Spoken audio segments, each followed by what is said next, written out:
Bonjour. Encore un. Donc Johnny. Johnny est incarcéré, enfermé, a le droit qu'à un seul appel téléphonique par jour et non en privé, sur le téléphone de l'hôpital, d'accord? Ils lui ont volé son téléphone portable, donc c'est l'hôpital Henri Guérin, n'est-ce pas? À Pierrefeu-du-Var, dirigé par Jean-Marc Barger. Voilà, donc nous parlons de crimes contre l'humanité, hein, et nous parlons de crimes aussi parce qu'il lui empêche le droit à la défense, hein, que ce soit bien clair. Donc sur une ordonnance du juge apparemment des affaires familiales, hein, donc c'est pas du pénal ou du judiciaire, contrairement à ce que ces individus osent prétendre. Je vous signale aussi qu'il raccroche au nez, donne aucune information, aucun nom, il cache tout, soi-disant qu'ils auraient une ordonnance d'un juge des libertés et de détention pour retenir Johnny dans leur antre et dans leur prison, n'est-ce pas, qui est un hôpital psychiatrique, encore une fois. Donc c'est toujours sous le logo, hein, le tampon de la Statue de la Liberté.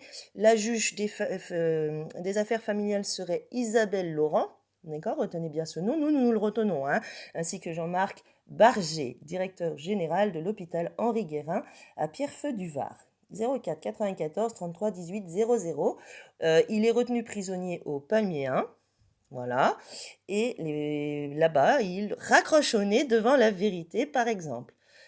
Du Code pénal, partie législative, section 2, des abus d'autorité commis contre le particulier. Donc ils n'ont pas l'autorité légitime, je vous le rappelle. Des atteintes à la liberté individuelle, article 432.4 et article 432.5. D'accord? Le fait par une personne dépositaire de l'autorité publique ou chargée d'une mission de service public, agissant dans l'exercice ou à l'occasion de l'exercice de ses fonctions ou de sa mission, d'ordonner ou d'accomplir arbitrairement un acte attentatoire à la liberté individuelle, est puni de 7 ans d'emprisonnement et de 100 000 € d'amende. Lorsque l'acte attentatoire consiste en une détention ou une rétention d'une durée de plus de 7 jours. La peine est portée à 30 ans de réclusion criminelle et 450 000 € d'amende. Je vous rappelle que les textes sont illégaux et qu'il y aurait des certificats médicaux de médecins. Bien évidemment, non seulement ils ne les fournissent pas, et en plus ils cachent le nom de ces criminels contre l'humanité et contre l'espèce humaine. Crimes contre les droits des gens, je vous rappelle que ce sont des crimes de guerre. Donc, article 432.5, le fait par une personne dépositaire de l'autorité, oui, parce qu'ils se prétendent chargés de mission de service public, n'est-ce pas?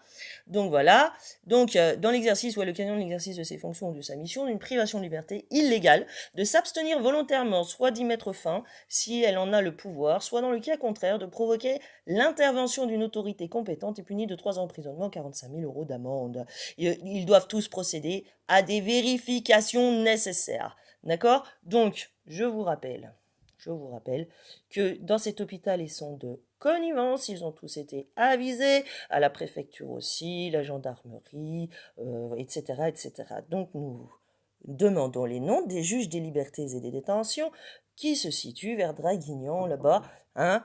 Nous voulons tous les noms et nous voulons savoir qui a ordonné l'internement forcé abusif, la séquestration forcée et la disparition forcée de Johnny. Voilà, bonne journée.